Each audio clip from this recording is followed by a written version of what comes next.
Hello, everyone, and welcome to Wowhead Weekly number 299. If you see me being a little bit distracted, I have a cat in front of me that's just out of screen, so you can't tell. But yeah, today we had the new mobile game being revealed as Warcraft Arclight Rumble.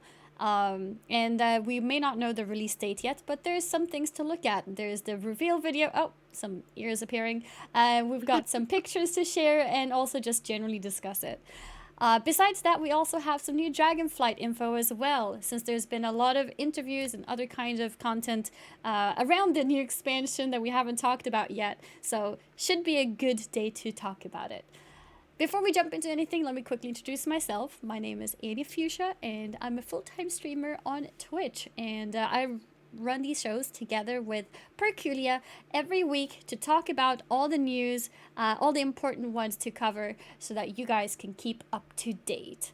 And yeah, so as I said, my co-host is the lovely Perculia, who I'll let introduce herself here. I'm Perk. I run Wowhead, so I oversee all the news and guides and features on the site. And normally I do a lot of behind the scenes managing, but it's always fun to do these shows and talk to everyone in front of the camera for a change. We are joined by Brightpaw, who is my amazing cat. He thinks the game reveal today is very cute, so we wanted to show up. And yeah, we have a busy day with news. We got some 925 updates from last week on the PTR. No, Brightpaw, stay. He doesn't like patch 925.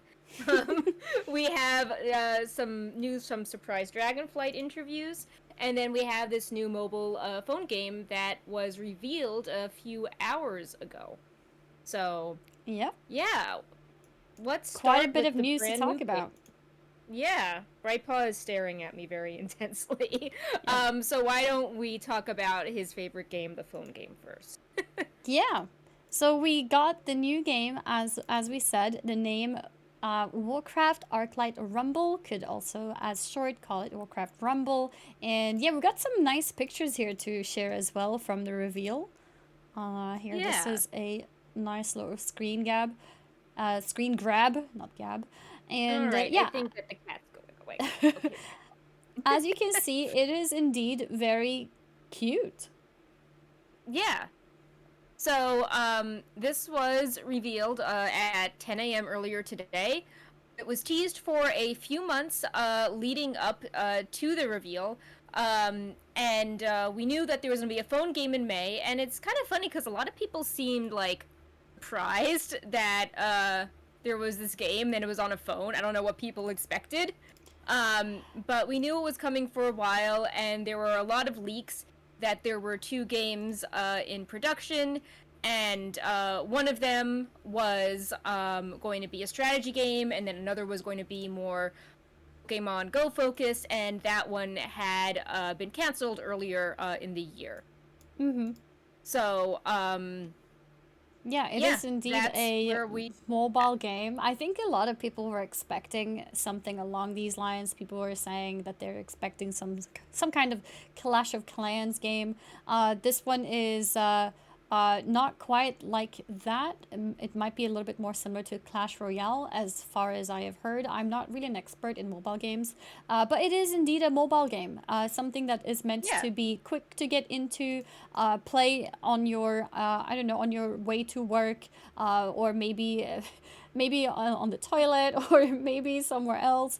It's meant to just be a time passer, and it's got the graphics that is very, easy on the eyes, grabs your attention, and it's probably very straightforward to play as well. We have some other screen Yeah. grabs from the game So, itself. as Blizzard describes it, they are calling it a free to play mobile action strategy game set in the Warcraft universe. Mm-hmm. They are describing it as a tower offense game, and there will be 65 collectible minis over 70 maps.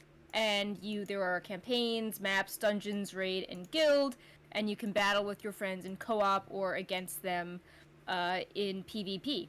And Mm-hmm. we will show this very soon, but in the opening intro cinematic, there are a lot of familiar faces from Warcraft, as well as some characters from the Hearthstone universe as well. And Yeah, do you want to talk more about things leading up into it? But overall, based on the tone and vibe, which we'll see very soon, it looks very young, kind of goofy, a very different vibe than Diablo Immortal. Oh yeah, So, absolutely. The game itself and the yeah. reveal itself as well. Maybe Yeah. maybe the reveal is something that we want to watch together to give everyone Yeah. a. Yeah, let's watch it together. In case you happen to miss it, it happened. It was revealed a few hours ago, but maybe you just came back from work or something else, so you didn't get to watch it. So let's take a look at the trailer together, so you can get a Yeah. good idea of what kind of game it is. Yeah. Here. Because I think the style of the trailer itself, I think, also says a lot about the game and says a lot about the target audience as well. Mm. So I think it's really interesting to watch. So let's take a look. Yeah.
Okay, yeah, there it is. Yeah. So very cheerful, colorful. Very goofy. Um, Yeah. Colorful. and yeah, so they opened the reveal with the cinematic. Um, graphics look great, very fun. And then it seemed that they wanted to aim this towards, like you said, younger players as well as, their parents. Maybe wanting to Yeah. play for the break. And then they followed It's it up. definitely a Go good ahead. point. Sorry, I Yeah. just want to comment that because I think it's really funny. It is I do feel it is indeed targeted at younger children, and at the Hmm. same time, it's also targeted at people who may have grown up with the Warcraft franchise who are now parents, and who could then play it with their children as well. So it's a very interesting, like, the younger and the older. But yeah, sorry for interrupting. Go ahead. Of course, yeah. So this reveal was not like the WoW reveal that was, an hour long. Mm-hmm. Hi, Brightpaw. It was just like 15 minutes, and they followed Yeah, it up with like a very goofy, chaotically cut, lighthearted highly edited. description of what Brightpaw stop of what the game was. Very Mm-hmm. different than Ian talking about Dragonflight in tone. Yeah, And it just was like, that really emphasized that they Brightpaw stop that they want to highlight a more casual audience than definitely. Warcraft, have it be a lot younger, and like you said, the parents as well. Mm-hmm. So if people like on Twitch are like, oh, they didn't make this game for us, it's like, yeah, they are True. targeting a different demographic. Yeah. So that's definitely the case there. Mm-hmm. And I think that's Brightpaw interesting has because minimized Discord. oh, Thank you, Brightpaw. I think it's an interesting choice there to go for that kind of I guess Yeah. expansion of target audience to somewhere that they haven't done before because the Warcraft Yeah. franchise is is definitely quite hardcore in a sense, in terms of what Yeah. kind of gamers we are, like PC gamers primarily, and uh, just quite serious gamers compared to what is more mainstream, what is more mobile gamers, and I think this is probably an attempt by Blizzard to try and diversify the kind of people. Like I don't think that there might be a lot of people who get hooked on it who are playing WoW right now. But like, I mean, it could be that could also happen. But I think another interesting aspect could be that the mobile game attracts people because they play the mobile game and then they might play WoW as like their first PC game because they recognize it from the mobile game. I think that is Yeah. definitely a possibility as well. So just diversifying the type of people that consume the Warcraft franchise, I think that's probably a part of the plan here. Yeah, I can see nostalgia being a big draw as well because, Yeah, there are so many from the people existing that WoW have players. played WoW in their past, and maybe someone that played in like Wrath now has a family, and they might say, Mm-hmm. oh, like, maybe regular WoW is too, dark with this like tree burning and death, but, like I had fond memories, and like this could be something my, kid could play. Yeah, So I definitely think that they want to target people that like the Warcraft franchise in some way for sure. because when they first announced this, it was tied in with the Dragonflight Mm-hmm. reveal date announcement. So I Mm-hmm. think that they people that are aware of the franchise to pay attention, but not necessarily the people that are into retail or classic. Like maybe someone will be like, oh No. yeah, like my kid in college played this, like I should go check this out, or Mm-hmm. oh, like I last played in Mop and I liked how that was pretty, let me check this new thing out. So Mm-hmm. they're definitely hoping that maybe some of those people that liked the vibe of like Hearthstone being like a more cheerful take on Warcraft, maybe they're hoping some of those people Yeah. you know turn up as well Yeah, for the that's an game. interesting point as well. People from Hearthstone may definitely move over as well because it's gonna be like another Warcraft game, and because even in Hearthstone you get to meet a lot of the characters, and that's another thing. People who are big fans of Warcraft will probably be interested in at least checking out the game because there's some interesting figures. Like, I saw a nice bubbly little Jaina, and it makes me curious. Like, wait, how is it gonna feel to play her character? Am I gonna feel like I'm casting spells? So I think it's definitely a way to also attract people who are interested in the Warcraft franchise by having those important characters become playable characters in this new game, for sure. I also think that whenever we look at the earnings reports, we see that Oh yeah, Blizzard's King. active users are not, super awesome. So Mm-hmm. that they're not growing, and even with the pandemic, when so many people turned to games, that they weren't particularly, large. And then with the No. lawsuit, they were declining. So I think that if Blizzard needs numbers quickly, one way to do that is by expanding into genres they don't currently cover. Yeah. And, when we look at Activision Blizzard King in general, we see that, you know, the games that have a much bigger reach are the ones that are targeted to phones. Yeah. So, Absolutely. And for people who are yeah. expecting a more like a gamer approach to a mobile game, that's what Diablo Immortal is for. I was not expecting. I'm not sure how um, how people would expect to have like two like very RPG heavy games as mobile when especially when the Warcraft mobile one was announced quite late, and Immortal Mm. was announced like 4 years ago and it's still not out, and so this type of like light feeling of a mobile game is exactly what I think most people did expect. Anyone who was thinking about what a mobile game means, and for those who want a more gamer approach to a game, then I think Diablo Immortal will be more fitting, like a gamer approach mobile game Yeah.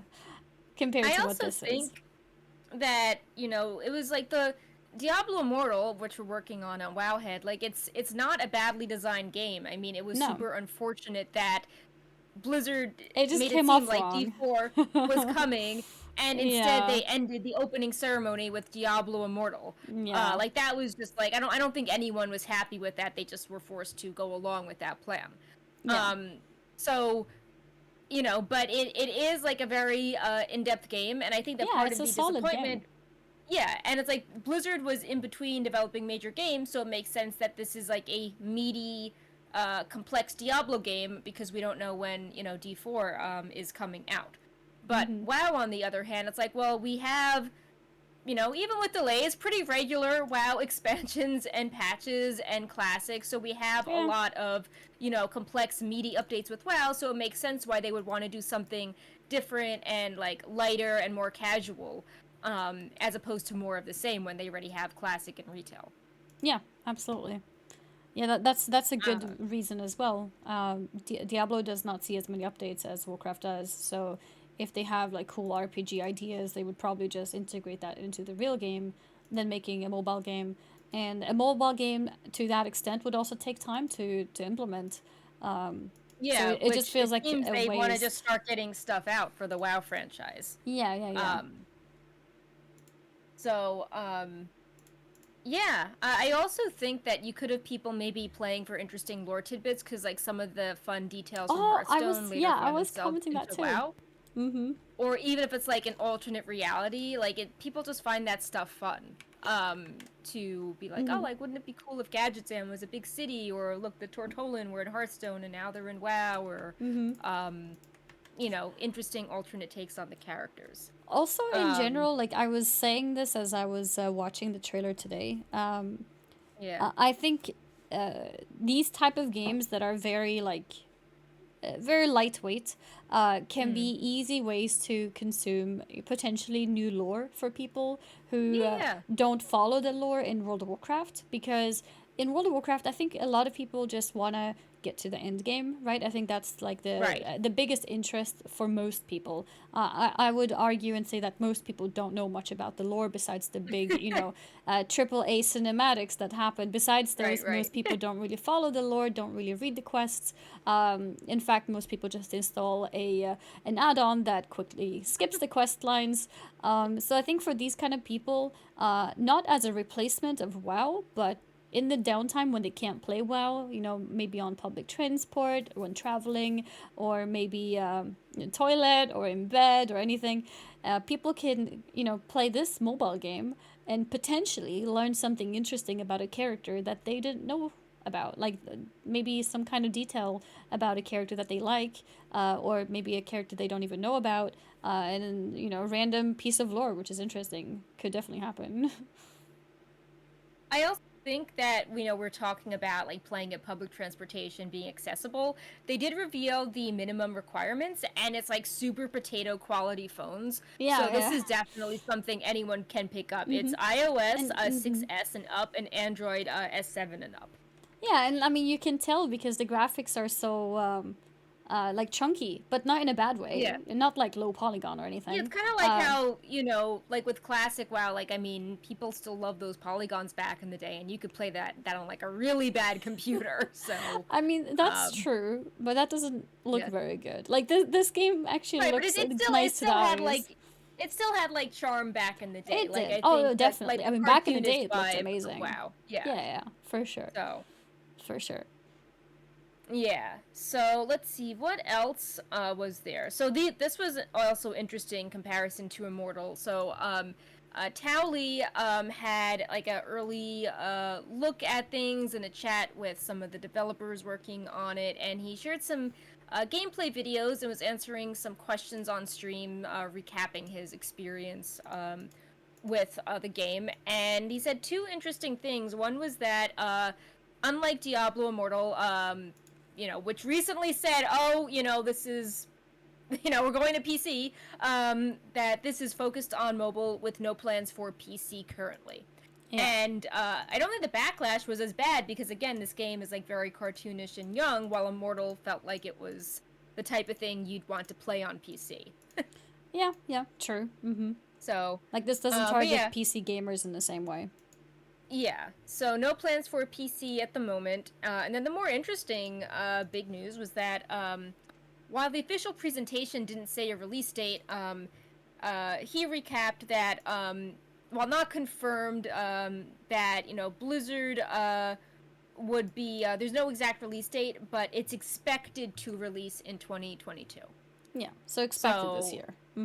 Yeah, which goes along with, okay, Diablo Immortal took forever and it's very complex, and this Exactly. is a Yeah. very different type of game.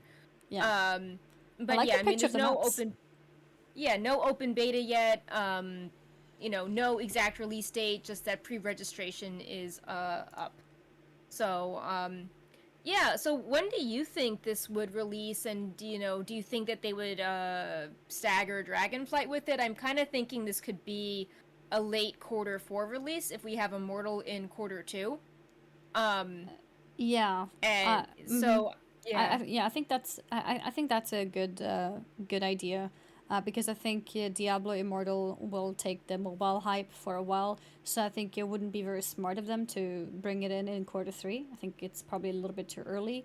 In quarter 3, we can probably expect new season in WoW, as in 925 probably. Yeah. So it's like it's all being staggered then nicely, and then have the mobile game in quarter 4, probably closely, with the announcement of when the new expansion will be. Yeah. Yeah, I I think also that think sounds good. we also have Wrath Classic, and That's true. I could see that being like an early quarter 4 thing, and like, I don't know, drop that in like October or something like that, and then when it becomes the travel season where everyone is stressed and traveling to visit family for Thanksgiving and Christmas, you drop Warcraft Rumble. So Yeah. like, as everyone like, Yeah, is for on the go. Thanksgiving, here's your game. Yeah. Yeah, you're like, oh, I'm gonna relieve stress by just like spamming Warcraft Rumble, or like, I'm Yeah. stuck on a line boarding a plane, I'll play this game as I'm in line. I think I'm that could stuck with be, family, so I'm gonna hide in the bathroom and play Warcraft Rumble. yeah, that Yeah, I mean you take can't out play your WoW. attention on a map. Yeah, Yeah. so I And think maybe that you're could bored be of a good trap. Hearthstone. Yeah. Yeah. I mean, I still So sometimes yeah, play Hearthstone on my iPad. And like a part of yeah, it absolutely is the Warcraft connection. Like it's something about that feels cool. And so yeah, I definitely think that people will at least give it a try.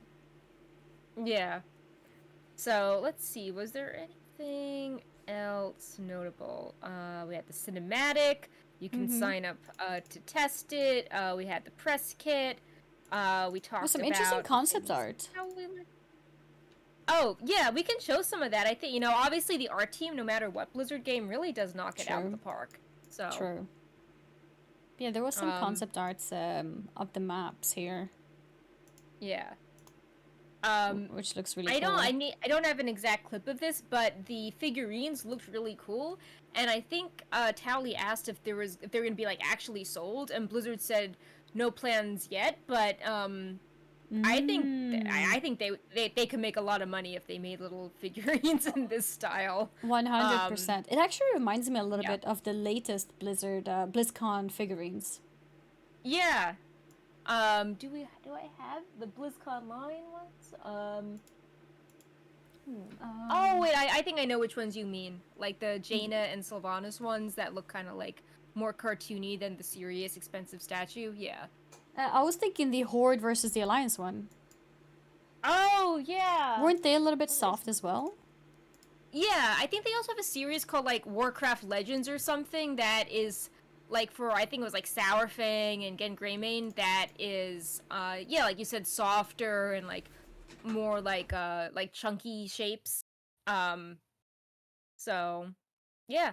I think that would make sense to sell. They actually have the key art for sale on the store, so Okay. they wasted no Actually, time yeah. getting That's that funny. up. Uh-huh. Here, I actually Yeah. I got my figurines here so I can show them. Oh, cool. Awesome. Here. It reminded me a little bit of these. I mean, these are still like quite detailed, but compared to a lot of other types of figurines, these still look, more chunky and a little bit more Yeah. softer and cartoony. So we have this one for the Alliance and this one for the Horde. Even even the poor target dummy here, it's definitely towards like the softer side of things. So Horde Yeah. versus Alliance. So it those little figurines that are, or not figurines, the little characters in the game did remind me of these a little bit. Yeah. So, I guess to just sort of wrap it up in closing before we discuss the interviews, it was also interesting to see who was working on the game, because Tom Chilton was the game director for World of Warcraft for a very long time, and then he moved on to an unannounced project, and then now he, looking at the press kit, he is, working on Warcraft Rumble as Yeah. the game director VP. Mm-hmm. And Monty Kroll, who the Blade series is named after, he is the technical director. And they're looking at the press kit, there are a lot of other developers that came from WoW and Hearthstone. Mm. So that all makes sense. To see what they're working on now. So it's definitely So yeah, people who, know about the characters properly and the stories properly, and yeah. you, so that's a good thing. If they're gonna call it a Warcraft universe game, then I think it is important to get the characters and stuff right. Yeah. So it's like, oh, mystery solved. That's what Tom Chilton has been doing, Yeah. since Legion. Mm-hmm. Um, so yeah. But yeah, I guess on that note, talking about Blizzard staff on WoW, we had a surprise barrage of interviews last week with Ian and other developers, members of the cinematic team, that shared more Dragonflight info with various community figures, which we could talk Yeah. about next. I don't think any of us expected them so No. soon after Dragonflight. Mm-hmm. And yeah, I think they were all pretty cool and discussed different aspects. And what it wasn't just like sometimes when they would do the Q&As for a patch, it felt like they were just sort of like doing an ad for the game and rehashing the Yeah, because basics they if you pick what missed they want the to previous answer. coverage. Yeah. Yeah, so like this was a lot of insightful things, and I thought the timing was really good because it allowed people to calm down from the initial hype reaction from Dragonflight and start thinking about the most pressing questions and getting some follow-ups. So yeah, what did you think? How that all came about. I've been honestly really excited to see how they've been doing all these interviews with so many different like community figures. It's number one, it creates a sort of community feeling with everything going on, that all the content creators are like, have a sort of, a connection and a relationship with the people that are working on the game. It's great for the content creators because it's all spread out across so many of them. So a lot of them get love and exposure through this, and it's great for the devs too because as they come and talk to the people who've been doing the interviews, they get a more better reputation and become more likable, and people respect them more in a way, because it's always easier to like somebody that you can see rather than not see and be frustrated about something in the game.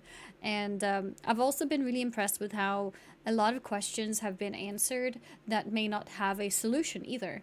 And Right. I think that's the type of example that if it was a Q&A, they would just simply avoid that question if they Yeah, don't like the have an whole like answer. what happens after Wrath Classic. It's like, Yeah, yeah, we don't know. Like, please give us feedback. It's like, okay, like sometimes it's yeah, reassuring to hear an I don't know as opposed to yeah, something that could sound kind of PR and like insincere. Like sometimes yeah, it's just good to be honest and be like, yeah. hey, we need help. Yeah, because Um, they if they had it as a Q&A question, they probably wouldn't. They would probably skip it. But if yeah, they they'd be like, oh, did, pre-screen. No, yeah, like this is skip that taking up valuable question. production time. Goodbye. Yeah. And if they would say anything, it's like, yeah, we are hardly working on it. We're so excited to let you guys know that it is indeed happening this, or no, wait, not Wrath, about After Wrath. Yeah, we are working on Yeah, it so no hard. We're plans to share discussing it yet. so much. No plans Yeah. to share yet, but, soon, TM. Stay But tuned to news.blizzard.com. Yeah, exactly, but so, instead we got the answer of like, we don't actually have a solution right now, or we don't have a plan right now, but we are open to hear from the community. Like, what do you guys think we should do? Do you want Cataclysm? Do you want a revamp? Do you want a new content, and it's nice to hear that because it makes people also feel more involved, and I think that's also very important for a Yeah. community I'm feeling. really curious what they're going to do because they are just like rushing through Burning Crusade. So it's like, okay, well, Yeah. that just means Wrath gets closer, so then the solution to what to do after Wrath is getting pretty close if you're like accelerating everything Yep. That is so true. fast. Mm-hmm.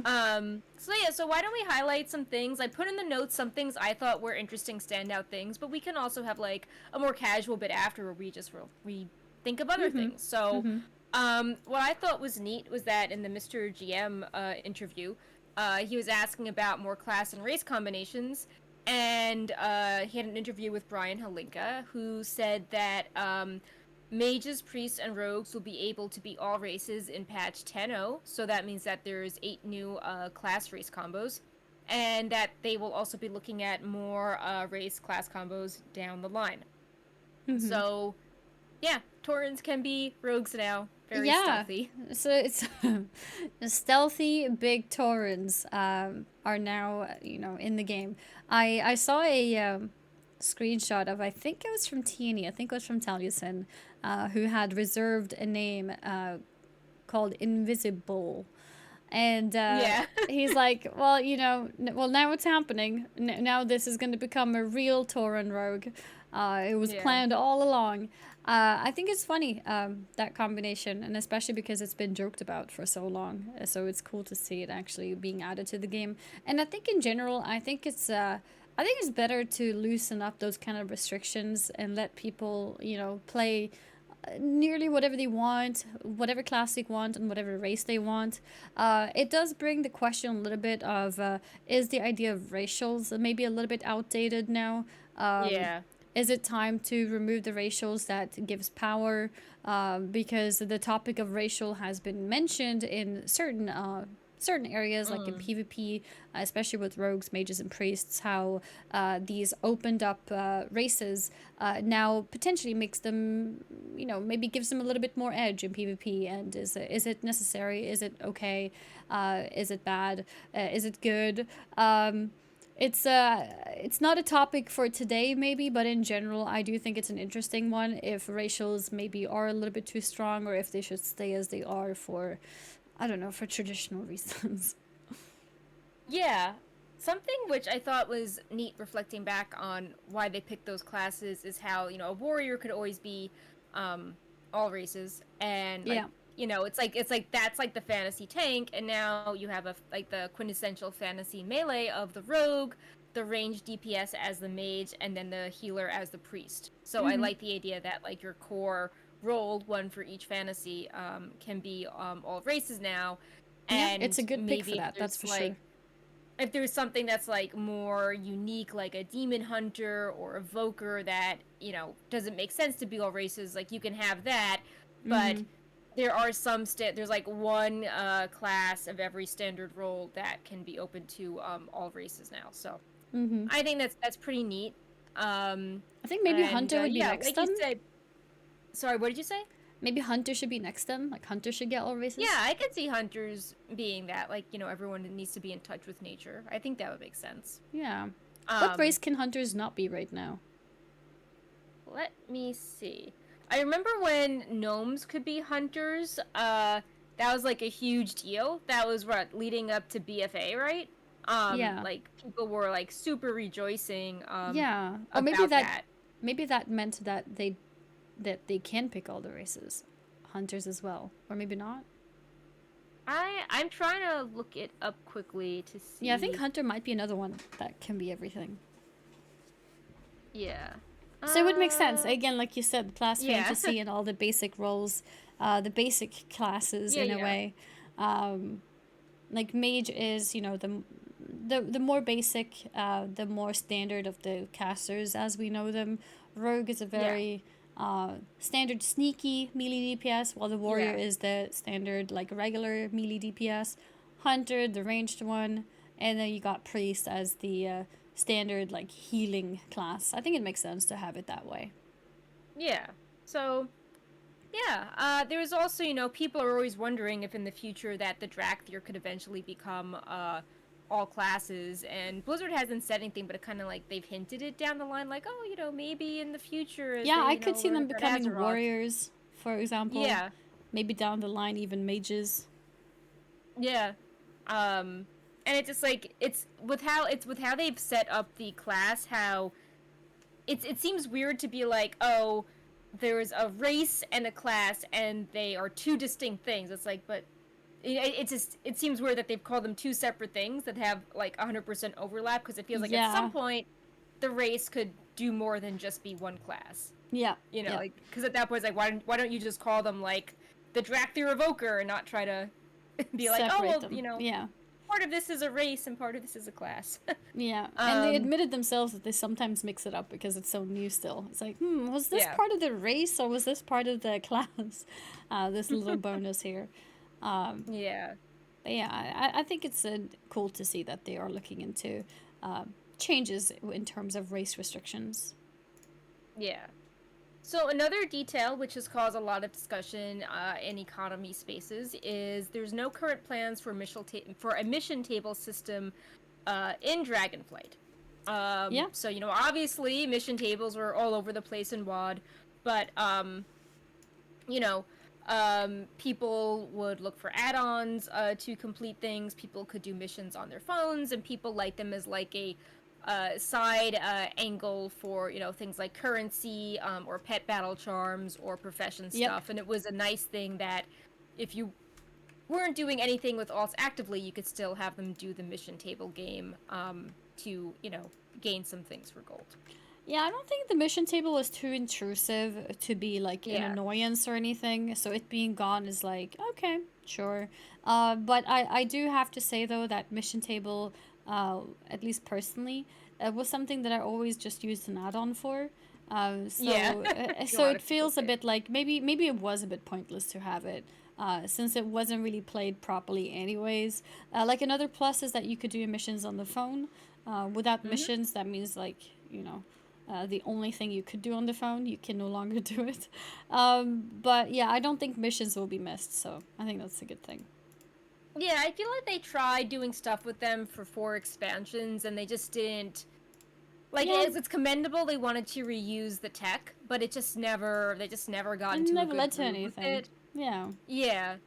Like, if you tie it to too many things like warlords, then you don't do anything. You're just sitting, like, planning out followers, and then if you have it not be meaningful for anything, then it's like, why do I have the system? And then if you make it sort of pointless, but then there's like a small chance you get like extra legendary currency or something, then it's like, I didn't know how to do this, and now it's important. So yeah, it just doesn't fit the vibe of WoW currently. So it makes sense why they're like, okay, we gave it a good shot, and now we have to do something else.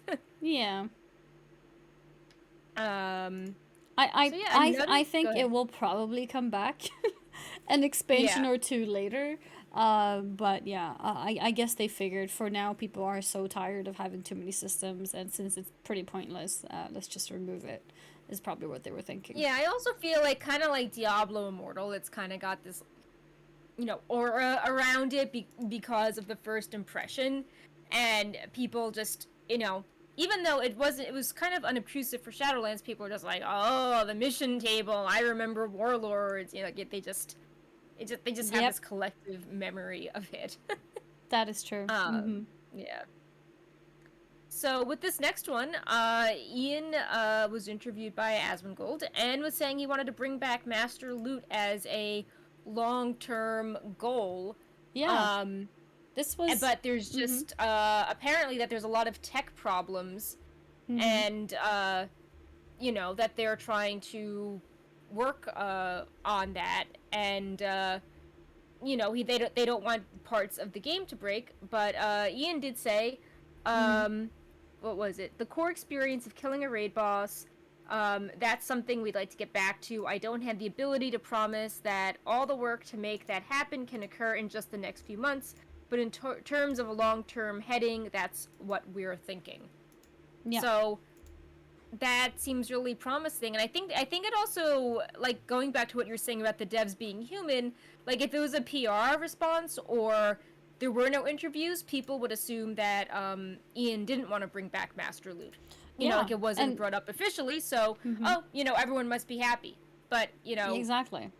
due to this interview, now it's like, oh, well, actually we do, but there are all these complications, but we want to get back to it. Mm-hmm. So, uh, Like if this was a I thought Q that and was A, cool. if this was a Yeah. Q&A again, that question would probably be skipped. But Right. now, since it was an interview, Ian actually snuck in a comment of how he would want it back, but the team doesn't. He said, but then he Yeah. also did get more into details of like the technicalities and stuff like that. But I think a lot of people were surprised to hear Ian say that because I think most people have been feeling quite alienated by like devs in general, and with Ian as well, since he's done so many like scripted Q&As and things in the past. People have lost the connection feeling with him. They feel like he wants everything that I don't want, and the things I want, he doesn't want that. Yeah. And I think this interview kind of softened up that connection as well. And Yeah, made like I made think, Ian feel more human, like you said. it's very down to earth. Yeah, Like he just was straight up like, oh, how we've built loot has gone in one direction from 2018, and now we need to just turn that back around. There's a lot of questions to figure out. Also, we should also bear in mind that growing back to group loot means you could have a bow drop with no hunters in the raid, and sometimes that's a thing that will happen, and that feels bad, but that's kind of okay. It has yeah. to If you be. made a decision, So yeah. to me, it wasn't just like, oh, I want this, we're thinking about it. I thought it was good how he explained in detail, like, Mm-hmm. all the pros and cons and how he wants it to happen, but there were these tech complications. Like, it did not sound like a PR answer. And Yeah, yeah. It the didn't bit sound PR at about all. the whole that, we're not sure that can occur in just the next few months.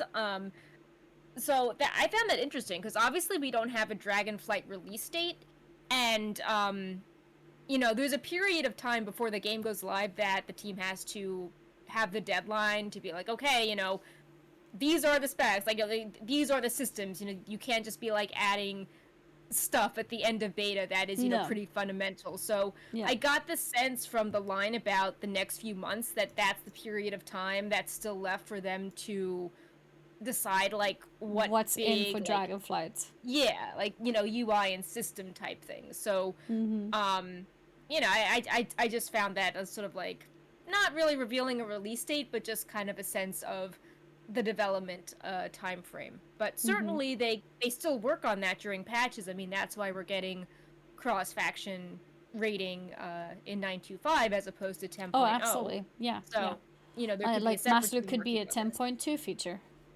Yeah. I mean that I think that could be a nice like mid expansion perk or benefit. Not just Mm-hmm.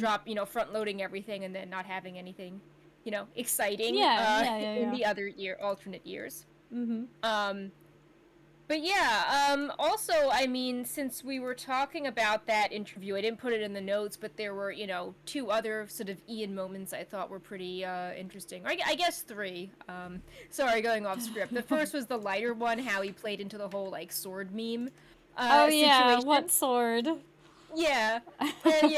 Yeah, I just thought that was pretty funny, and also made it clear that his previous interview comments were kind of tongue in cheek because Steve Denuser that same day released like a very like thoughtful statement in another interview, being like, oh, like the sword will play, it's very important and it will play a role. So I thought that was good how like Ian was able to poke fun at himself and be like, yeah, like I'm not the lore person, so I Yeah. thought that was funny.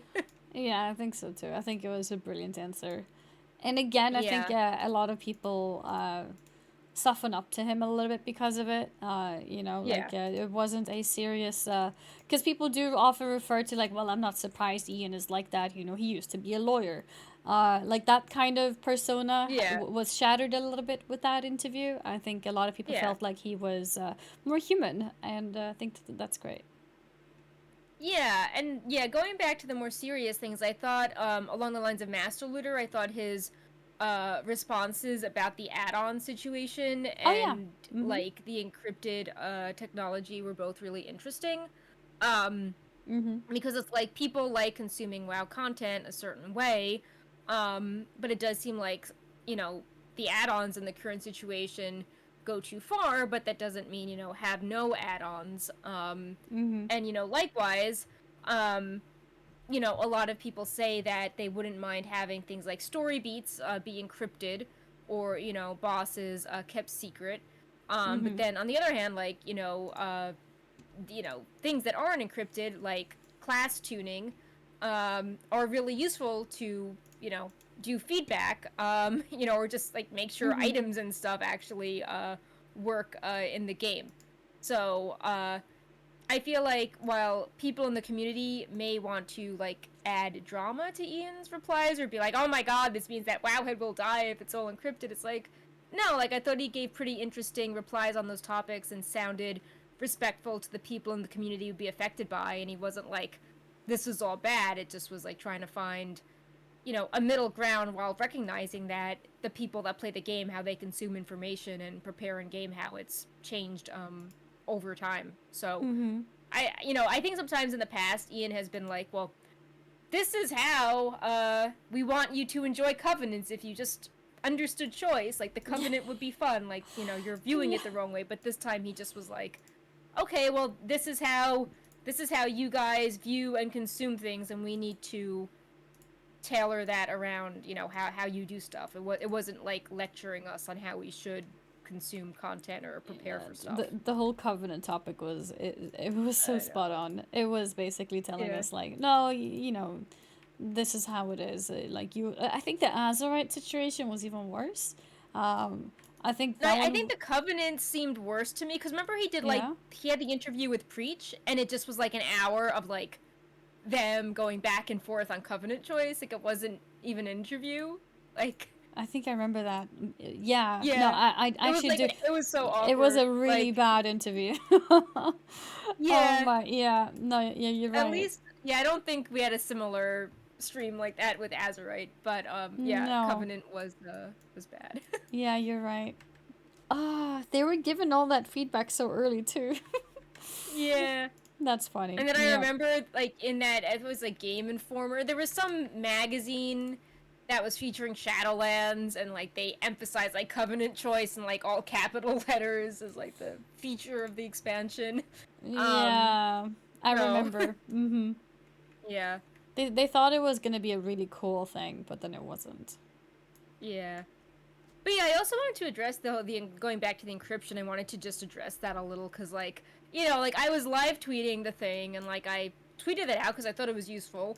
And all the replies are like, "Wowhead will die, OMG!" Like, "Wowhead evil." Like, I'm just like, okay, this is weird. Like, I'm Oh like, my god. clearly, I mean, clearly data mining the PTR is not how Wowhead stays in because like we've n- been n- in business with how slow Blizzard has been putting patches out. Like we simply don't have, like we do not have. We have like months where there is nothing, like no data mining news, and exactly. I you mean, know, like if yeah, people can't search for the guide a week before the content is out, well, yeah, then they'll just search for it the week it's out. Like it now, like you guys are yeah, just putting out guides and reporting on news. The news will still happen, just in a different like staggered state. yeah, Like and it's it's the like news still yeah. happens. Like we like when the Sylvanas stuff broke, we just covered it as it was happening, and people consumed Of like all the course. dialogue with Anduin and like the cinematics. Like it Yeah. just happened at a slightly different time, and it's like we're not data mining anything with 10.0, but we've had a lot of traffic because we round up interviews and we live tweet things and do a bunch of stuff not associated with data mining, or Yeah. we're covering this new phone game that came out, we're covering Diablo Immortal. There's Mm-hmm. just lots of we're not reliant on that, for our news coverage. Like, yes, we do Only need data the data mining. to yeah, like we need that so you guys have a database you can leave items and quest comments on. Mm-hmm. And there have been things like when we saw the Sylvanas dialogue, we thought that maybe that was an oops, so we reached out to Blizzard and they were like, yeah, if you can hold off on it, that's great, but if you see people like talking about it because they've used like like other tools or they found it on their own, then like, you know, you can post it, but, you know, thanks for trying to, you know, minimize this. So, you know, if there's something that seems to cross a line, we're going to, you know, try Be careful to with be it. Yeah. respectful, you know, about it. Similar to how, you know, there was some accurate leaks out there with Dragonflight, but if it wasn't something like super obvious, like on their website, we didn't cover, you know, like the talent trees and other stuff in advance. So, um, yeah, And I on the mean, show as we well, like there were yeah, so many pictures that were going around on the Alex Strasser art as well, and we didn't yeah, show that on Wowhead Weekly either. We waited for what yeah. is more official. Yeah, so it just was really funny. Like, you know, I'm like covering the event, and everyone's like, "Oh my god, like this is so." Like, I'm just like, these are like this is very weird to like read as I'm, you know, Yeah. covering something that has nothing to do with data mining that's getting lots of traffic. Like we, you know, it's nice to have, but if we couldn't data mine until stuff went live, we would just have more news the week of the patch, you know, as opposed to like a week before, and we'd still do our live blogs and guides Yeah. and news and, you know, store posts that have nothing to do with data mining. So, yeah, I thought Ian's like actual reply was good, and like we've also been like, okay, you know, we're not going to, you know, I'd be fine if they encrypted story stuff. You know, we did great with Sylvanas and Sourfang, but it just is funny how like people will read too much into things or try to, you know, escalate everything Yeah. into a conflict. But yeah, it just it was really weird seeing how that unfolded. Yeah, um, I think yeah, people just are very anti data mining in general at the moment. So I think whenever they're able to like hack on it, they like to hack on it. So Wowhead is like, you know, the one who reports the data mining. So it's like Wowhead is big bad. Yeah, no, I think yeah. most But then people when who it's like, understand and oh, use you know, Wowhead, yeah. yeah, then it's like, oh, like we found some updates to, you know, class tuning that didn't make it into the official notes. Then it's like, oh, like I love this, and it's like, well, that's the same tech. So, yeah, you Yeah. know, yeah. Sorry, guys. Or it's like, how do you think you get like tooltips that, you know, power like all these various sites? We don't just like type them in one by one. um, but yeah, Yeah, type them all one by one. Yep. I know. Brightpaw, that's what he does. For the rest of the week, he types Ah, things. secretary. Yep. Brightpaw Yeah, is the one taking care of that, of course. yeah. But yeah, on like a lighter lore note, so before I get into this interview, I'm curious what you think of. So there was an interview, but it wasn't on Twitch. It was on Twitter Spaces with Oh Ian yeah, and Steve Newser, hosted by Taliesin and Evitel. yeah. And like, I never knew what a Twitter Space was before this. Like, did you know? Like, it was super weird timing with the whole like Twitter Yeah. selling news as well. Yeah. So I think it was right after the show last week, if I remember yeah, correctly, because we mentioned that it's yeah, going to be on Twitter Spaces, and we both said we had never used it yeah, before. I was kind yeah. of familiar with the like what it is, but I just never used it. So it was the first time that I also joined a Twitter Space, actually. Yeah. So I thought that the like auto transcription was hilarious. Oh yeah, it Like was it really did bad. like, yeah, like Drakthir had some pretty wild you know, like it Yeah, was I thought yeah. it was really I bad, and mean, also like volume in general was rough to play with or to like control as yeah. well, because like Taliesin was pretty loud and clear, and Yeah. then Ian and Danuser were a little bit harder to hear. So I think Twitter Space is probably maybe not the best idea for information like this. Um, but then again, maybe it would have been better. I heard from some people that it was better on phone, because I used it in the browser, Yeah. and yeah, the volumes were a bit off. Yeah, like joining the space, I was like, people were like, oh, like you just have if like you just have this thing pop up if you follow Warcraft, and I'm like, well, I don't have this, and I'm like, oh, I have to like apparently update my Twitter to have it show up, so I thought it was Oh very really? confusing to join. Yeah, Oh um, no. but yeah, I mean, all that considered, like, if they want to do something more spontaneous and casual, I think that maybe if it's like, you know, I don't know, like if Ian or Steve wants to do like a 10-minute like, I I don't know, like weekly audio blog or something in the future. It could be more of a low budget way than like, okay, like now you have to do like makeup and get like your backdrop and Yeah, yeah, you yeah. know like Mm-hmm. have the visuals and your lighting. I think it could be a way if the devs are like, hey, you know, we are looking at some questions from the Dragonflight hashtag and we're going to you know, answer a few. It could be like a good off the cuff type thing. Um, if they wanted to do it in the future. Yeah. I Mm-hmm. think someone from the Hearthstone team kind of does like a weekly Q&A on his Twitter, and people are generally pretty polite, Mm. so Mm-hmm. maybe that inspired it. But yeah, you know, I still think it's cool they tried new tech, but I do think it had some limitations. But the information inside was pretty good. Mm-hmm. Um, and one bit that was super popular was how Death Knights are getting some special dialogue with Alex Straza in Dragonflight. Because, you know, back in Yeah. Legion, they were, you know, under Bolvar's orders, they were, you know, killing dragons in Ruby Sanctum, which Yep. you imagine she would not be thrilled with. Mm-hmm. Um, and she has had some past negative messages for them in the past. Like she sees you using the mount. You know, she will like frown at you in Shadowlands when Mm. you are doing the stuff to, you know, revive Mm-hmm. Ysera. So, you know, it's a small thing, but people are super hype about stuff like that. Yeah, And absolutely. Yeah. seeing that Bolvar is returning, I wonder if she's gonna have any words for Bolvar as well, because you know he's making it out of the Oh, Shadowlands and going with, you know, Talia. yeah. So Yeah. I wonder if she'll be like, "Hey, so you know, I kind of saved you, and then you were emo and sent all your followers to Yeah. attack my dragons, and now you're free of the jailer." So yeah, maybe he'll blame the jailer.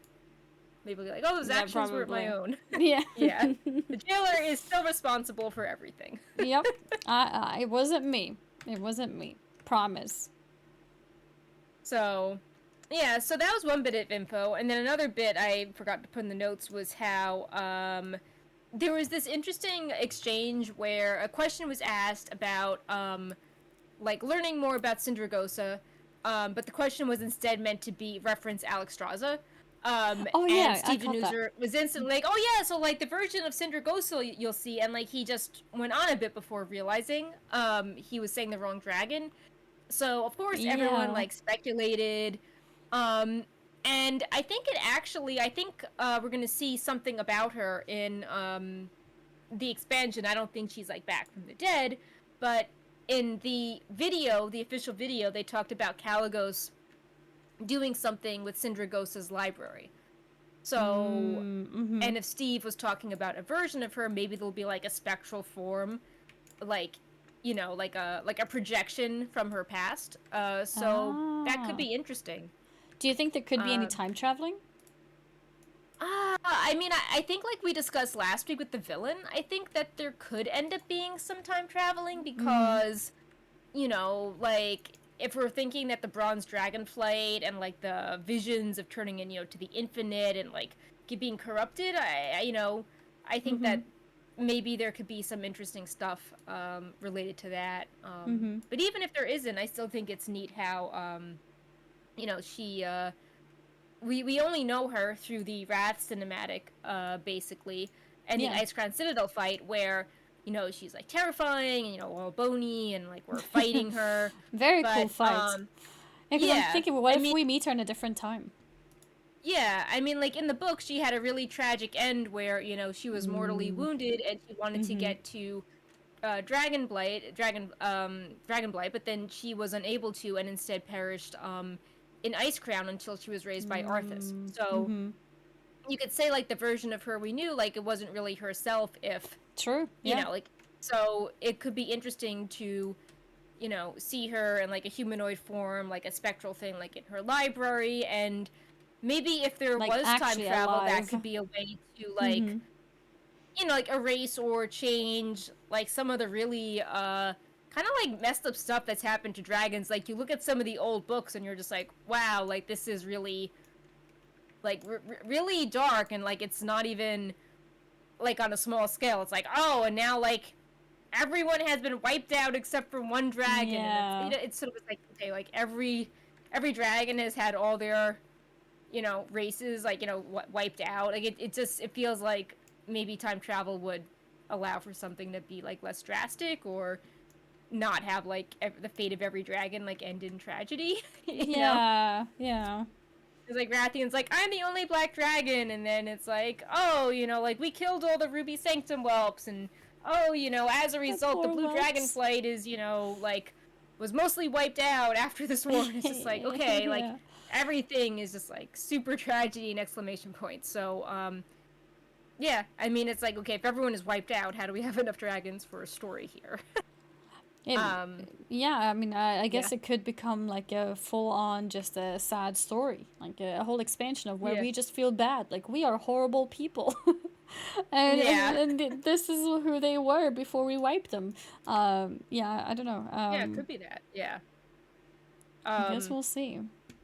Yeah, so I thought those were two interesting things, and then they also uh, confirmed that people were asking about Kalia Menethil, and they hinted that Mm. there's some more quest lines coming. I think with her in 925, and I think that's Yeah, tied so to sooner the than later. Tirisful Glades hidden map, which I'm totally fine with. Like, whenever that's on live servers, we're gonna have someone rush through. We'll have someone take pictures. We'll have someone else run through the quest line, and yeah, it seems like that story is going to continue, and that there's also going to be some sort of quest for Anduin in 925. I can't remember, did we discuss that last week or Yeah, not? I think we Because, did, yeah. right? But yeah, I I think still we think, did. like, Mm-hmm. yeah, I mean, I think that's important, because we've previously been like, oh, Absolutely. like, it sucks that Anduin's story apparently just ended in this book.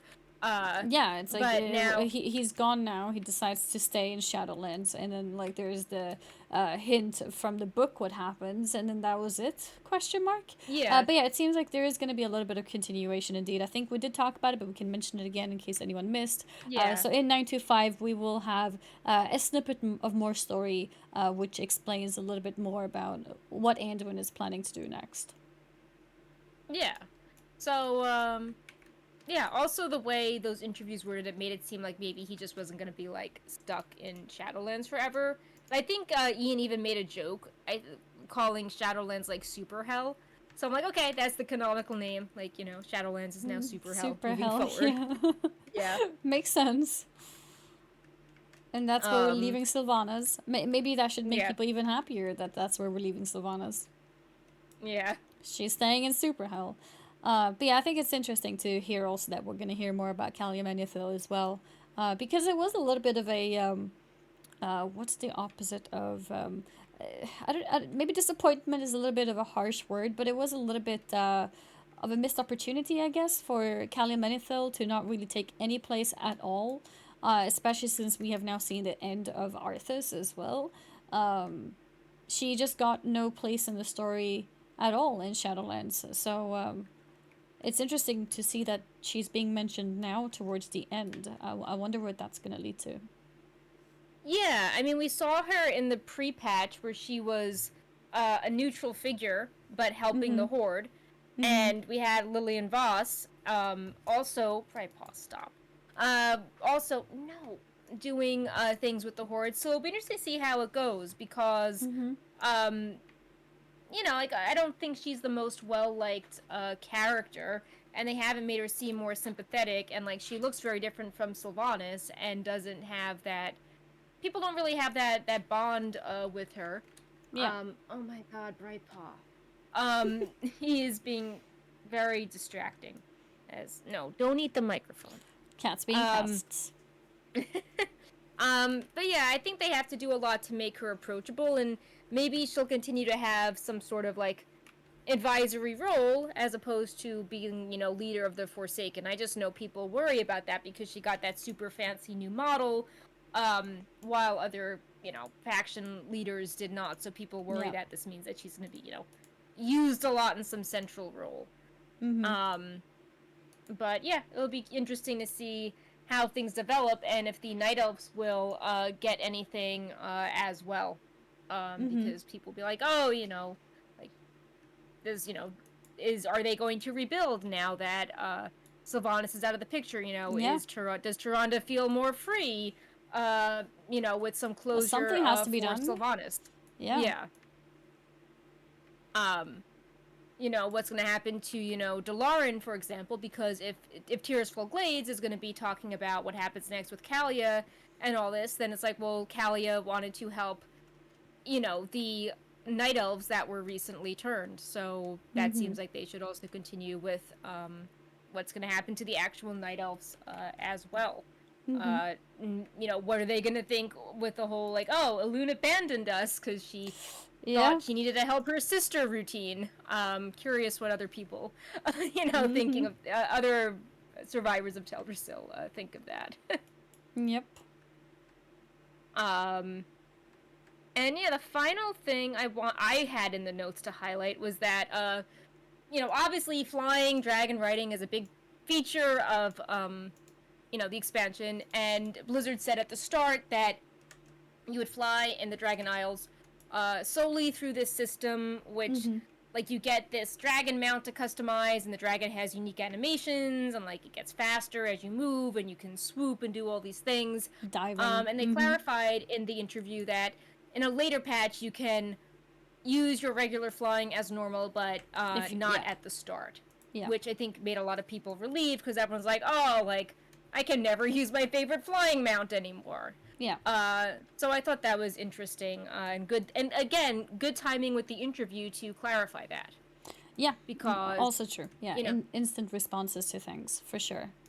like there were so many interviews like, oh, this is how dragon riding works, and like this is what the 4 different dragons look like, Mm-hmm. and this is how you customize them, and the super cool Mm-hmm. animation. But everyone's just like, oh my god, like and then people were panicky when they heard that you couldn't regular fly in No. Dragon Isles. Mm-hmm. So it was good to have this interview being like, okay, well, you know, what happens later. Mm-hmm. Yeah, I thought that was a good example of a follow up topic. Mm-hmm. And I think Um, also in general, if Blizzard doesn't want to give you like flying straight away, um, since that's been like tradition for a while now, yeah, having an alternative system, and in this case, a system which is even a lot cooler than regular mount flying, is awesome because it also sounded yeah, like they wanted us to have it immediately. And like I think Taliesin even gave them the space of commenting that there's some features that seem really really cool. I'm assuming that we're gonna get that later. What's the time frame? And Ian was like, yeah, no, we actually want you to have like pretty much all of it like straight off the bat, like as soon as right, possible. It's not meant to be yeah, something that feels bad at the beginning and feels great later. It's meant to feel great straight away. And one thing that took the form of the flying for some time um, reminded me of Mechagon.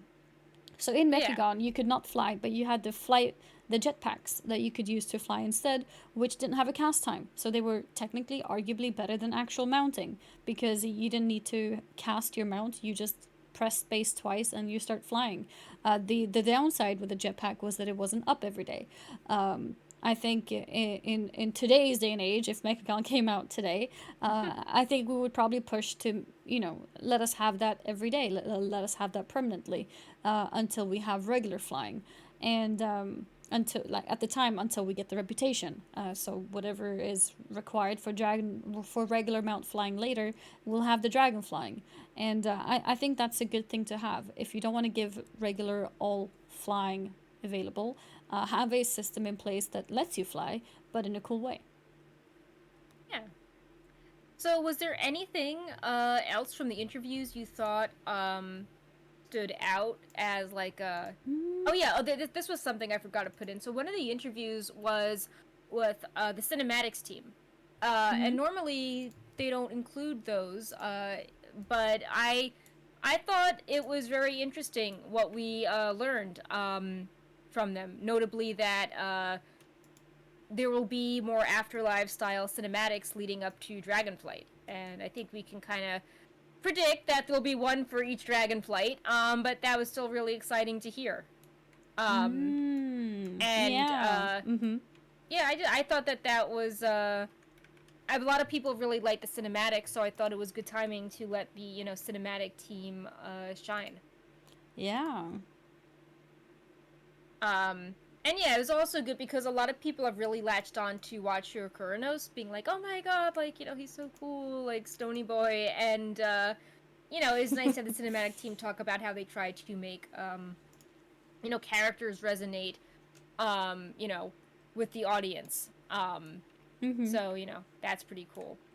Mm-hmm. Um, and they also clarified that Dragonflight, we were talking about, will this just all be sad? They said that Dragonflight is meant to be like Mr. Pandaria, where the first part of it, it's like a step back to like focus on like the discovery aspect as opposed to like, huge threat to, destroying the world. So Yeah. I think that was cool. Mm-hmm. Yeah, I like that I think approach there's, as well. yeah. And yeah, I mean, again, going back to the whole, oh, if this was PR, it wouldn't be part of it. PR would be like, okay, like, this is too, detailed, like, who wants to hear about this, or why are we talking about, like, Zappy Boy, or, like, the banner from Sourfang. Yeah, So, yeah. yeah, so it just was nice to have this, like, deep dive where the fans of the cinematic could learn a lot about the super detailed things that go into this. Yeah. Mm-hmm. Um, I also thought that another interesting thing is that they said that the Sour Fang series of cinematics was really popular in BFA, but they actually didn't have another one planned for Shadowlands and currently not for Dragonflight, and that they're fun to do, but like every expansion is different, and like Mm-hmm. some things are less they don't fit as well for certain expansions, and they don't want to feel like they did it once, so now they have to commit to the same thing, over and over again. What's that? And I Doing think a a good cinematic for a character? like at the BFA ones, it was like hyper realistic, like Oh, I see. Yeah, yeah, yeah, yeah. yeah, Okay. Mm-hmm. Yeah, yeah, I and sort remember. of like the Shadowlands opening one too. Like maybe they already had like the Sylvanas assets done, so they reuse. They were like, okay, well we can do this again for Shadowlands. Yeah, But yeah, yeah, yeah, like yeah. the whole like old soldier, Thrall, Those were Anduin, insane. Sourfang. Yeah, yeah, yeah. Yeah, I mean, I think it fit BFA because BFA was trying to be like more hyper realistic and gritty compared to past expansions. Mm-hmm. Um, and it was sort of like I guess what they wanted the Warcraft movie to be. A Yep. conflict between Alliance and Horde, like, big epic shots. But I think for Shadowlands instead, they were trying the tech that really stood out with Shadowlands was there were a few things, but one was just like the subtle expressions and the characters, like That's Sylvanas and true. Anduin in Yeah. all their conversations, Yeah. and Try to how they would capture add like emotions. yeah, like even like in the final 925 one, how like Anduin had that moment of sadness, how that was a Mm-hmm. new like emote for him. Mm-hmm. So I And the think that hugging, like yeah, like a yeah, hug people can expression. hug now. Yeah. Yeah, so I It think was the that fits first time a Shadowlands cinematic showed a hug. better. Yeah. So yeah, I think that that's what Shadowlands is known for. Instead, just like taking the quality of the in-game cutscenes, like using the in-game assets and making that be more advanced. And I think another thing they talked about that was new tech was like your character, how it interacts with things. Like I think they said that like if you're a night elf, like you are closer to Tyrande in the 925 cinematics as opposed to if you're Mm-hmm. another race that you are in a different position. So, I think stuff like that's cool, and that served the Shadowlands story pretty well. And if Mm-hmm. you did a hyper realistic thing, I think it would have been more difficult because Shadowlands is not very realistic. Like Yeah. it's True. yeah. So I think it would have been a bit difficult to do there. Um, but yeah, we are getting Afterlives cinematics, that style of thing for Dragonflight, and I think that should be really visually striking to watch because you can't go wrong with dragons. But yeah, True. 4 interviews. Dragons look Last, cool. yeah, exactly. So yeah, we kind of wanted to end with some 925 stuff, unless you had more interview things you thought were cool that you wanted to highlight. Didn't mean to cut you Um, off. no, nothing I can think of now. I think we've covered most of it, and in general, it's just been really nice to see that all these interviews taking place. It's been awesome from Blizzard's part. And as a side note, or as like a similar note, the Warcraft Rumble. Okay, it's only one person, but still, the fact that we got some extra information through like another influencer or like a streamer, Towley, is Yeah. also pretty interesting. Because it means that they're valuing content creation more, and I think that's awesome to see because we have seen how other games have made use of Twitch drops and Twitch things in general, like the gifted sub stuff, and Blizzard hasn't done much of that type of things. We recently saw the Overwatch 2 beta. Oh yeah, they use Also, Twitch effectively there. they had Twitch drops on, and there were some record breaking numbers of how many people were watching Overwatch 2. So I think they're definitely looking into involving themselves more with content creators and in the gaming space in general. Probably, hopefully, regretting that they signed a YouTube contract for their esports, so they can come back to Twitch. So yeah, Yeah. I think it's awesome to see what's been One going on. sec, because I think let's Mm-hmm. see. Wow, Twitch. They when they announced the Overwatch beta, I'm trying to find the press release, but I cannot Okay. seem to find it. They basically there was a press release talking about how, oh, here it is. Blizzard joins Prime Gaming in April. Prime members can claim monthly Overwatch Hero Awards, and then they also Oh, talked it's. about Hearthstone Mm. in-game content drops, and then they said players can look forward to additional Prime Gaming offers for other Blizzard favorites, including WoW and StarCraft. So, Oh, I missed that. Cool. yeah. So they have something planned for WoW and Prime Gaming, and maybe Yeah. if Overwatch goes well, they'll be like, okay, like let's tie this to Dragonflight beta or something like that. Interesting. Yeah. Yeah, that's cool. I mean, they were giving that impression already that they're definitely looking into more like collaborations, I guess, with Twitch. I didn't realize that was already kind of indirectly mentioned. So, yeah, that's cool. Yeah. But yeah, I think they do regret that YouTube deal, and they're like, okay, well, like, what are things we can do with Twitch that aren't part of like the esports contract? And it seems that Mm-hmm. there's a lot of things they could do. Mm-hmm. Um, With content and creators, yeah, and that's why these interviews have been perfect too. yeah, it reminds me of what they were doing at the start of the Shadowlands alpha, because there were lots of interviews, and some of them were like synced up really well with features available for testing, like Torghast.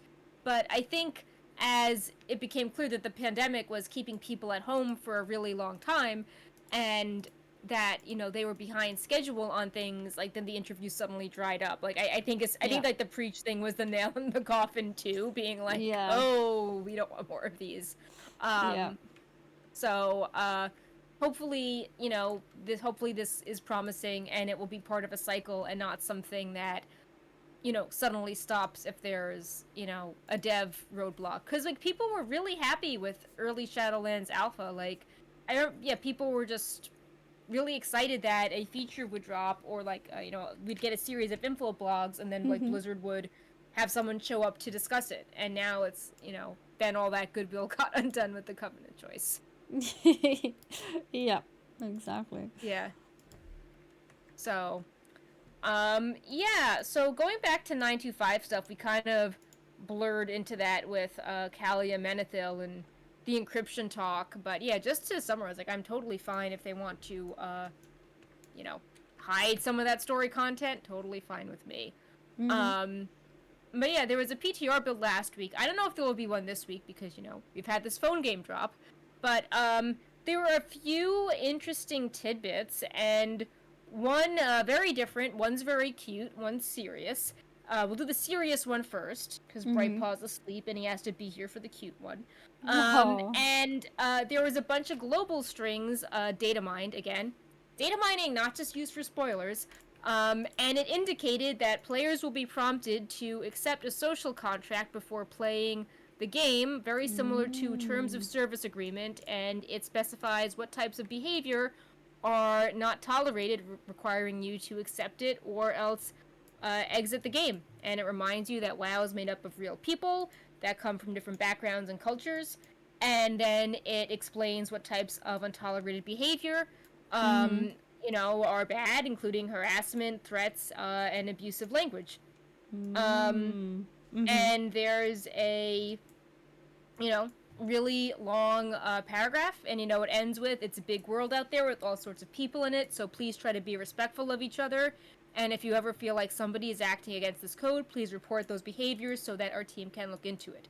Together, you can help make the world of Warcraft a safe home away from home for everyone." So, I think that knowing that Blizzard is thinking about this in advance is a good thing, and by having this language out there, people can look at this and say, "Hey, like, I think this is really great. Like, maybe I'd come back to WoW and have less bad experiences." Or, hey, Blizzard was, maybe on the flip side, they'd say, "Oh, Blizzard, meant the right thing, but some of their language use was clunky. I would word it differently," and Blizzard could get some feedback on how to, like, make the statement better. So, yeah, Mm-hmm. I think that this is an example of something I think is good that data mining can show in advance.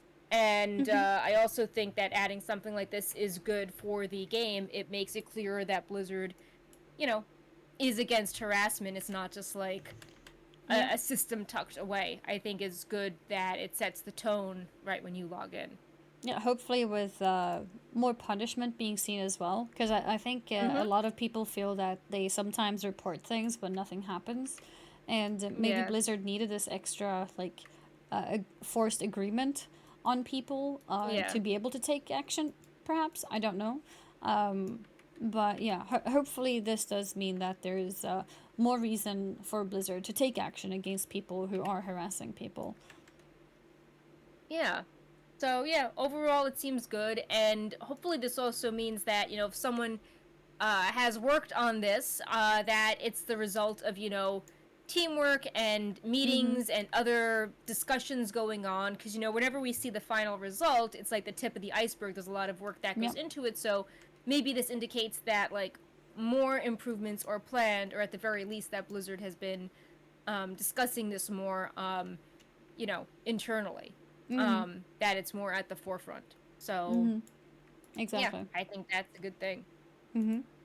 And then on a more lighthearted note, Brightpaw, come back. He's like playing with my window shade. Oh. But it's very important. We have cat news.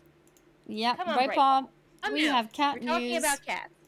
Come on, Brightpaw. Come on. Oh, we have the cat. Okay, now we can talk about the news. All right. So there is a cat mount coming to the game, Yep, and it is called Jigglesworth Senior, and it's the slime kitty. yep. And For all the if people you who voted remember, for it. Yeah, yeah, I voted for it. I Brightpaw remember would you have saying voted for that. it. Yeah.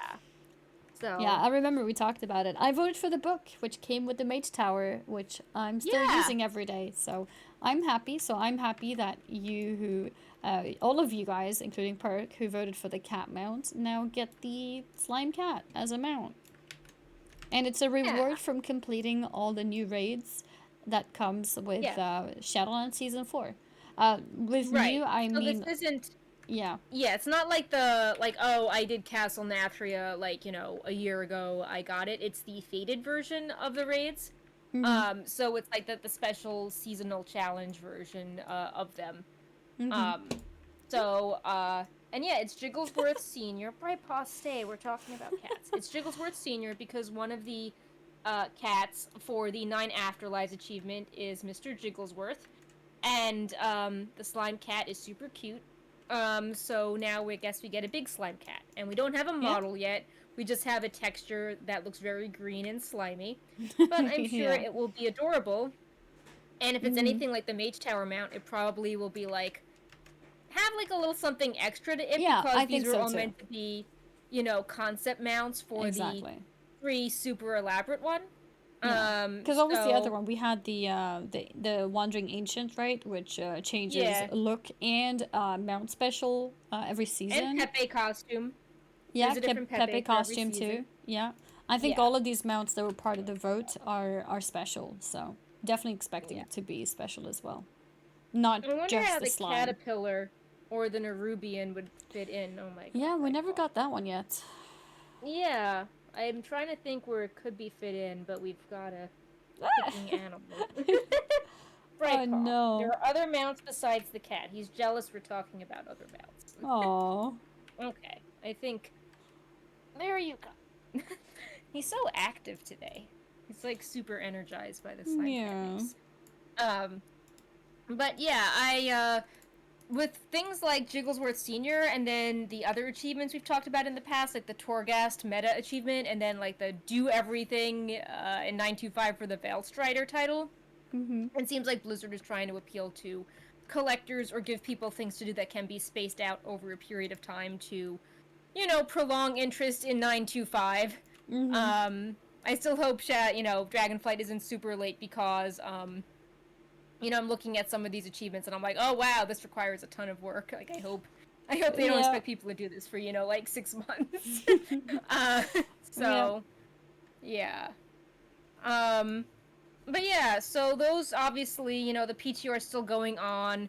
Mhm. Um, no word when it's coming out. I thought it was a little surprising that they didn't say when it was coming out. That makes me think it's still going to be in a while because they made it seem like Shadowlands Season 3 was a normal duration, which means we could still have, a decent bit of time left on it. But yeah, I Yeah. know some people are like, when are we getting 925? So Yeah, we're in yeah. May already. Yeah, I mean, if they want the season to be a normal length, and the last season started in March, that probably means not 4 for a months? bit. 5 So months? yeah, maybe like you Yeah. said earlier, like a quarter 3 thing, like late summer. Yeah.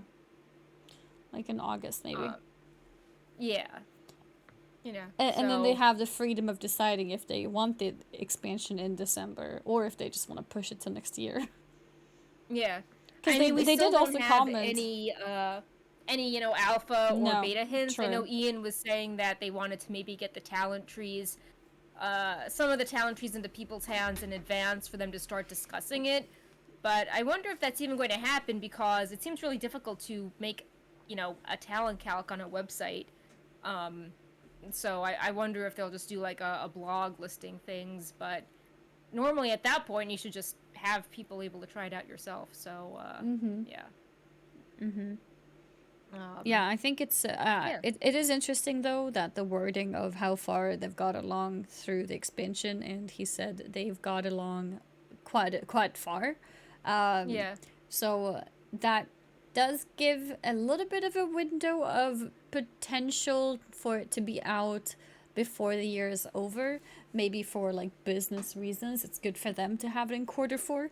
But yeah, it is probably very likely it's just going to be in quarter 1 next year. The new Yeah, I mean, expansion. even if it's not out this year, they can point to their 2021 schedule versus this one and be like, yeah, in 2021 we had TBC and 9.1 and nothing else. I True. guess they had D2R. Now they can be like, oh, in 2022 we've had patch 9.2, like the alpha starting, this phone Mhm. game come out, Mhm. Wrath Classic, and Diablo Immortal. So it still is an True. improvement over last year. Yeah, for sure. Yeah, I think Yeah. having like the Warcraft game, Diablo Immortal, and uh, Wrath Classic. Yeah, I think all of those things can actually set aside for them to be okay to release the expansion early 2023 instead. Yeah, from a business perspective, like From we're a business. players, obviously, we're like, Yeah. okay, please, like give us something new. Yeah. Yeah. But yeah. So, I was think there that was about it. anything? Yeah, that was about it. Covered everything. You know, hopefully, I mean, it would be nice to have a little break because there's been so much, news between like Diablo Immortal covered at 4:30 a.m. my time. These 4 interviews, the Oh yeah. expansion, the phone game. Um, so there's been lots of different things. Mhm. Um, so, uh, yeah, Which is nice. Been a lot to cover. yeah. But Mhm. yeah, maybe we'll get more interviews next week. Have to see. Mhm. Maybe a Warcraft Fingers Rumble. crossed. Yeah, Maybe more Warcraft Rumble gameplays. yeah. Or maybe they'll open that for some beta testing if there's a lull. Have Sure. to see. Mhm. Yeah. Guess we'll have to see indeed, and we'll of course make sure to tell you guys all about it next week, same time. Thank you guys so much for tuning in today, and these shows, as always, will be uploaded to YouTube. If you're already watching on YouTube, these were all recorded live as we did the shows here on Twitch, twitch.tv/Wowhead. And if you want to take part in the live discussion and maybe comment, maybe questions that you have that we could maybe cover, you can feel free to do so. You can also, of course, comment on YouTube as well. It just wouldn't be live then, but that is also totally fine. Also, quick shout outs to some of the resubs that we had today. We had Court Jester with a 7-month resub, Taylor with a 23-month resub, and Lincoln with the 52-month resub. Thank you guys for supporting Wowhead. And also shout out to all of you guys who are supporting Wowhead using Wowhead Premium on the Wowhead website. You guys help Wowhead do what Wowhead does.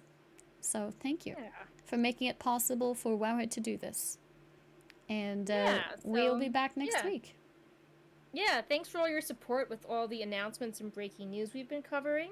Makes me very happy to feel the love. Makes Brightpaw very happy as well. And yeah, we will see you soon. Say goodbye, Brightpaw. See you guys next week. Yep. Bye-bye. Bye.